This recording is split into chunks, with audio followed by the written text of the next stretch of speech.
Kenapa saya kuat 3 jam kalau ngaji? Saya ini pecinta umatnya Rasulullah SAW. Umat itu tidak boleh hanya mendengar kata-kata seorang bahak, nggak boleh. Harus mendengar kaifa qala Tobari, wa kaifa qala Al-Baidawi, wa kaifa qala Syaifus Shawi, wa kaifa qala Imam Syafi'i. Saking hormat saya. Cuma saya nyampaikan pancen rileks guyon, karena itu wasiatnya Bapak. Hak kena ngaji guyon. Iku wong bingung kabeh sing ngaji-ngaji.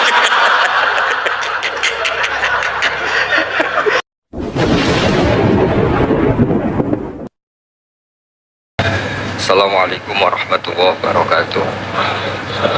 Bismillahirrahmanirrahim. Alhamdulillahirabbil alamin. Wassalatu wassalamu ala asyrofil mursalin sayyidina Maulana Muhammadin wa ala alihi washabihi ajmain. Amma ba'du.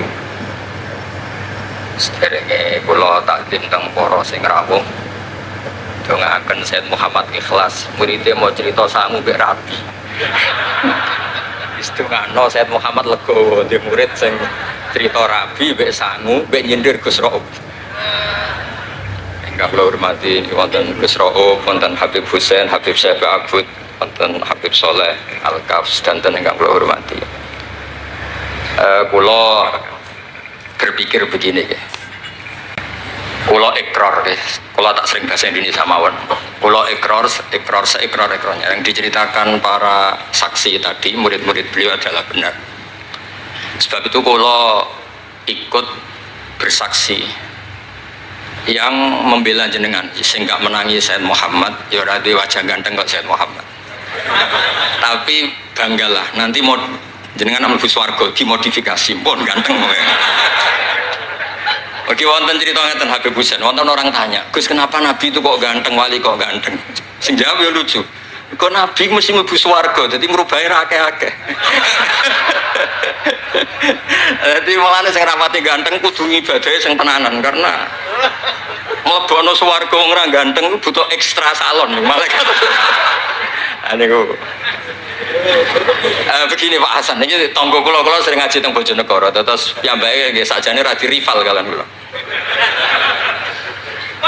Begini Pak Hasan, tadi kata Mas Lutfi itu pengganti dari nama sinten Syihab. Itu begini, ada cerita dan ini semua yang tidak menangis Said Muhammad kedah seneng, karena hadhil millah atau hadatin ini milik yang menyaksikan Rasulullah SAW, juga yang tidak menyaksikan. Ini pokoknya kalau bela mayoritas, secara pemilu mesti menang pulau karena ini mayoritas. Rasulullah itu begitu mencintai dan begitu rindu sama ikhwani. Mereka kata sahabat, saya ini ikhwanu kayak Rasulullah. Enggak, antum ashabi, kamu itu sahabat saya. Ikhwani adalah man amana bi walam yaroni. Mereka iman sama saya padahal tidak ngerti. Itu hebat luar biasa. Wong tidak ngerti kok iman. Wong ora tau disangoni Said Muhammad kok seneng. Itu hebat.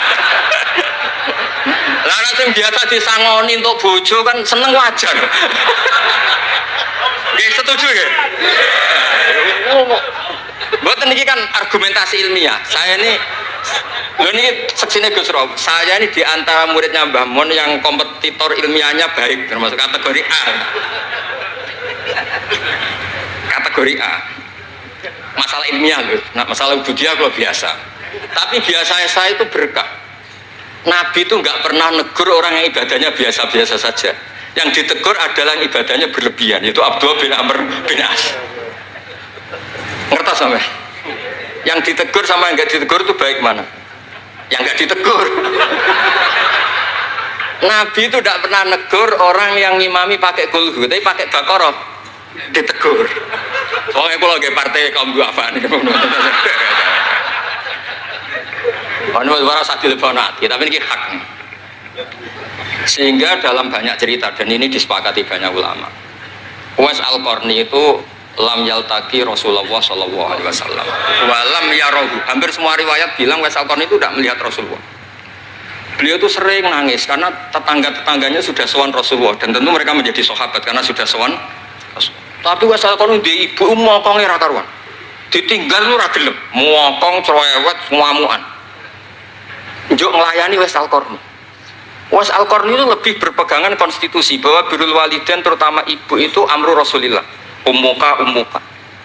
Tapi apa yang terjadi? Uwais Al-Qarni yang tidak pernah sowan Rasulullah digelari khairul qurun Uwais Al-Qarni karena taat ning gone mandate Rasulullah nggih niku khidmah kalian enten ibu. Padahal boten di zamannya beliau sebetulnya menangi zaman Rasulullah, enggak sowan. Maksud kula Pak Hasan, dadi sing ora roh-roh ya aja terus sampean ngrasa luwih tinggi. Nggih biasa mawon, kabeh iku sementing ikhlas ridane Allah Subhanahu wa taala. Nah niki terus mboten iki masalah konstitusi, soal masalah al-kutub al-mu'allafah. Saya ini tadi kata Gus Raum, saya itu orang mungkin yang tidak mulazim ke Sayyid Muhammad, tapi kata tadi Mas Lutfi, kalau sanad ke Sayyid Alawi saya tentu lewat Mbah Mun itu teman akrabnya bapak saya. Dulu ketika beliau mondok di Mekah itu yang nganter mbah saya, mbah kandung saya, namanya Mbah Sidik. Jadi keluarga saya ya pokoknya muamalah terus musohabah semuanya sama keluarganya Gus Raub itu minal ajdam. Ya sampai kadang beda pilihan presiden, tapi tetap rukun. Karena nganggep itu urusan akidah, ini biasa mawon apa? Biasa. Begini, niki rungokno tenan. Saya entah berapa kali sampai lupa nyetak kitab, tapi bukan nyetak komersial. Sama lagi bukan komersial. Jadi ini nggak perlu menyinggung siapapun, nggak komersial. Al-Hajju Fadha'il wa Ahkam itu saya nyetak entah berapa kali. Dan semua yang saya kasih Gus Rob itu mesti terus minta dibacakan. Kenapa? Karena semua fikih di Indonesia itu pasti bilang ar-ramyu itu ba'das zawal. Semua takrib mu'in i'ana semuanya pasti ar-ramyu itu ba'das zawal. Kunna natahayyanu fa idza zalati syamsu romaina. Kita ini nunggu zawalu syamsi baru romaina. Ki ramyu yaumil hadi asyar. Ketika ada peristiwa mu'assim terowongan Mina, karena jutaan orang ke titik yang sama di jam yang sama. Soal lagi jutaan orang ke titik yang sama di jam yang akhirnya Sayyid Muhammad memberanikan diri fatwa secara terbuka bahwa boleh romyu keblas zawal. Mereka mesti komplain, iki kita apa? Sampai komplain, saya bilang ini yang ngarang putune Kanjeng Nabi. Kabeh bantah. Tak didono takbir dan beliau cara ngendikan masuk akal. Ya ini sing sering haji napa mari sakniki haji yo wonten sing bisnis bareng wae sing haji lah niki cerita. Sing haji, sing bisnis sing haji tenan pokoke haji. Sebetulnya dalam romyu itu kan boleh nafar awal, berarti selesai tanggal 12 bisa nafar sani sampai tanggal 13. Terus kata Sayyid Muhammad, jika bisa iskotur romyu yauma salisa asar bil kulliyah, bisa menggugurkan romyu tanggal 13 bil kulliyah. Fali ayya juzat takdim min babi aula, apalagi ini sekedar takdimul waktu. Dan beliau bilang di kitab Al-Hajju Fadha'il wa Ahkam, dan tidak yusamma mukhalafatan. Kenapa ada mukhalafah? Itla ilzama fihi bitasrah, karena Rasulullah tidak mengendikan bahwa ini harus begini. Itu hanya fi'lu. Fi'lu bisa ya dulu alal jawaz, bisa alal aulawiyah, nggak ada jaminan kalau itu syarat apa? Sah. Terus akhirnya orang tuh ayam semua, tenang semua. Berdasar fatwa Sayyid Muhammad yang kita sosialisasikan. Saya baca itu berkali-kali. Jadi saya cerita, jadi ini benar-benar cerita naskahnya Sayyid Muhammad. Orang cerita sanggup. Terus kedua, tawaful haid. Saya sering ketemu orang-orang yang nekuni medis. Gus, kalau kita pakai obat itu kadang masalah, ada efek samping gini-gini. Padahal kalau kita nunggu suci kayak cerita Sayyidah Aisyah, Rasulullah itu pimpinan. Mereka pasti ikhlas disuruh nunggu Sayyidah Aisyah sampai suci kemudian tawaf ifadah. Tapi ini kan kita orang kebanyakan. Hotelnya kalau lama-lama ya kita tidak kuat bayar, kena komplain. Pesawatnya juga gitu, kalau lama-lama juga kena komplain, bisa pulang kan. Dan itu kata Sayyid Muhammad sederhana ketika beliau menyarankan tawaful haid itu intikal madhab saja, atau tidak usah intikal. Kalau mendekati waktunya habis langsung tawaf, tapi nunggu waktunya mepet, karena dengan mepet berarti statusnya darurat, tapi statusnya darurat. Terus kata beliau dengan entengnya ngendikan di mana-mana yang namanya wajib atau syarat sah itu ya ma'al kudroh. Ini tidak kudroh berarti syarat itu hilang. Di mana-mana syarat menjadi syarat ya kalau kudroh. Ini tidak kudroh ya berarti syarat itu hilang. Sehingga terus kita nyaman tawaful haid. Itu di kitab Al-Hajju Fadha'il Ahkam. Bisa dicek bahasan halaman 115 itu. Ini bukan cerita Malaysia, cerita tek. Jadi buat ini serius. Karena tadi kan orang-orang bisa guyon cerita nikah, berarti Anda tukang nikah. Nah kalau sekarang guyon karena ilmu, berarti Anda mubarok betul. Cerita nikah ya iso guyu, cerita ilmu iso guyu, berarti waras sampean. Ternyata bisa senang dengan ilmu, bisa senang. Ya relax saja. Saya baca kitab beliau yang khataman, ini Gus Rauf saksinya. Saya baca Qawaid Asasiyah itu pasanan khatam tahun 39. Terus poso ini kemarin 45 ini saya juga khatam baca Qawaid Asasiyah. Dulu itu karangan Sayyid Alawi namanya Zubdatul Itqan. Di era Sayyid Muhammad disebut Al-Qawaid Al-Asasiyah fi Ulumil Quran. Saya ngajar di sarang ya kitab itu di pondoknya Gus Sufur. Saya berkali-kali baca kitab itu di Kudus, di pondok saya kemarin khatam. Terus kitab beliau yang saya senang sekali diantaranya tentu Mafahim Yajibu Antus Soha. Tadi Mas Lutfi cerita betapa repotnya Sayyid Muhammad ngadepi Wahabi. Tapi di Indonesia saya sering cerita ke mereka, bahkan sebagian yang berfaham itu di kota banyak yang menjadi minna. Saya cerita begini, La ilaha illallah itu kalimatun dakhala bihal kafiru al-islam. Fakaifa bihadil kalimah. Kok terus jadi tukhriju hadil kalimah al-muslimah minal islam ilal kufri. Orang tahlilan, orang nyekel patok, orang-orang NU yang khol itu nyekel patok yang la ilaha illallah, la ilaha illallah. Itu kalimat yang orang kafir puluhan tahun menjadi muslim. Masa dengan kalimat yang sama menjadi kafir? Itu logikanya tidak kena. Berarti kalimat ini punya dua status. Ya mukminah memukminkan, juga mukafirah mengkafirkan. Itu kan lucu gitu.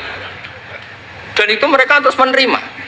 Kayaknya bener Gus Pak, masa kalimat yang 70 orang misalnya kafir dalam waktu 70 tahun itu karena melafatkan satu kalimat itu saja, la ilaha illallah Muhammadur Rasulullah, langsung menjadi apa? Menjadi muslim atau mukmin. Masa dengan kalimat yang sama hanya karena sambil megang patok terus menjadi apa? Kalimat itu kalimat syahadatut tauhid. Makanya saya mohon para muhibbinya Sayyid Muhammad itu harus baca kitabnya. Saya ini bukan niat sombong. Saya baca kitab beliau yang saya takriri sampai khatam itu ya Al-Hajju Fadlul Ahkam. Saya sudah lapah berapa kali saya khatam. Terutama di bab Tuaful Haid sama Amram Yukobla Zawad. Terus Mafahim Yajibu Antus Soha, Qawaid Asasiyah, Mafhumut Tatawur wa Tajdid. Terus yang kitab-kitab paling modern terakhir karangan beliau itu Sirah Nabawiyah, syaratnya Alfiyatus Sirahnya Zain Al-Iraqi. Terakhir Mu'alafatul Sayyid Muhammad. Dan saya yang sering juga sinau itu Manhajus Salaf fi Fahmin Nusus. Itu juga termasuk kitab yang sering saya pelajari. Sehingga belajar betul Mas Hasan, bukan main-main, belajar betul ya. Maksudnya kalau tidak bisa tak cari di kamus. Kalau nggak bisa semua bukan niat sombong. Pakai sarana saya ini kan bapak saya itu hafal Quran, buyut-buyut saya ini mungkin termasuk orang yang nekuni Quran. Jadi saya kalau nggak paham, ya Allah kita ibadah pantas. Tiang butuh Quran jenengan terus mau ora paham kita ora pantas wis. Nah, ya akhirnya paham itu. Nah, dari sekian cerita yang difahami nufus, ini supaya sampean clear ya. Saya mohon semohon-mohonnya. Jika jenengan pilihannya berpakaian seperti ini oke lah. Yang berpakaian ala Rasulullah atau ala Arab terserah lah istilahnya, nggih monggo. Tapi yang berpakaian ala Jawa gini, saya masih ingat takbir itu di halaman 423 di Manhajus Salaf fi Fahmin Nusus. Itu beliau ngendikan gini.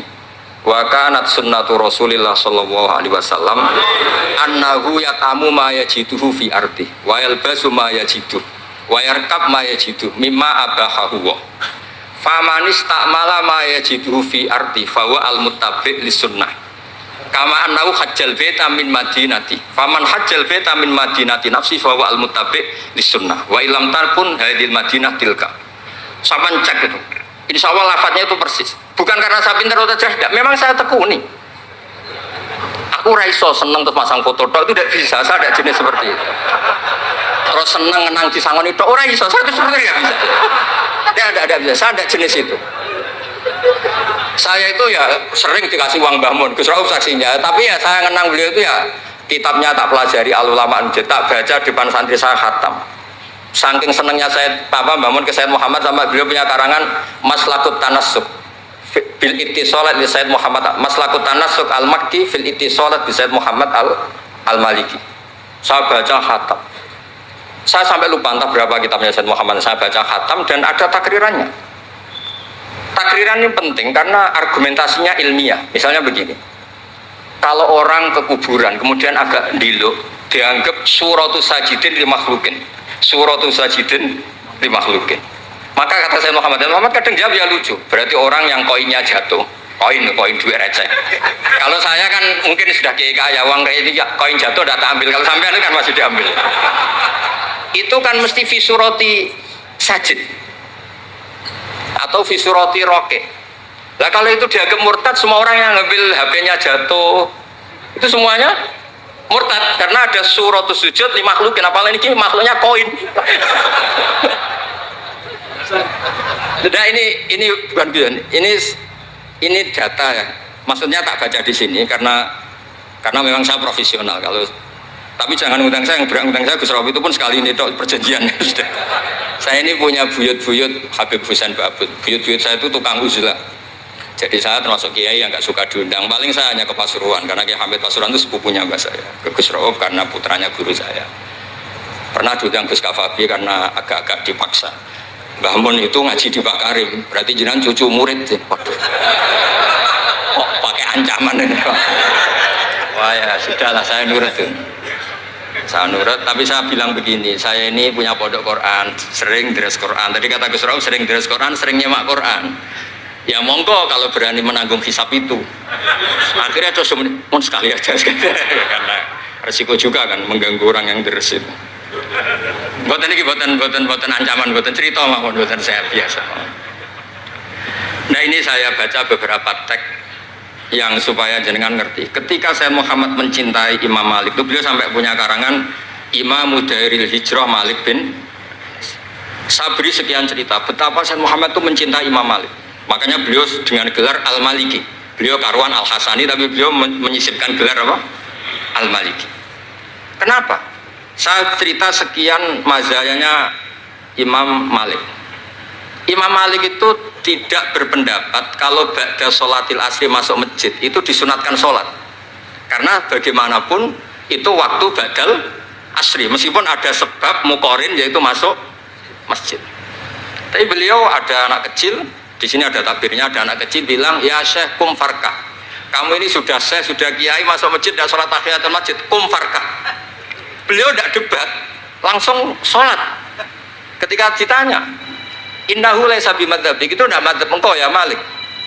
Inni khosyitu an akuna minal ladzina idza qila lahum murka'u la yarka'u. Kayak apa?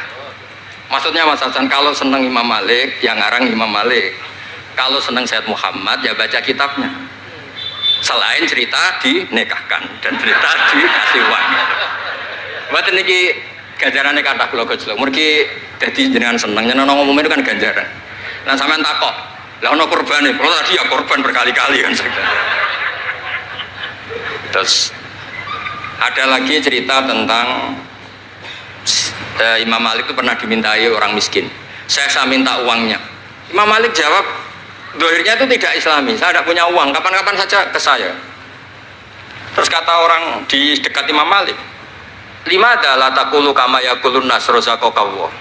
Kenapa engkau tidak seperti umumnya orang rozaqallah? Enggak jadi. Kata Imam Malik, asyaddu kalimatin ala sa'il. Kalimat terberat bagi sa'il adalah kalimat yang nyimpan roda sa'il.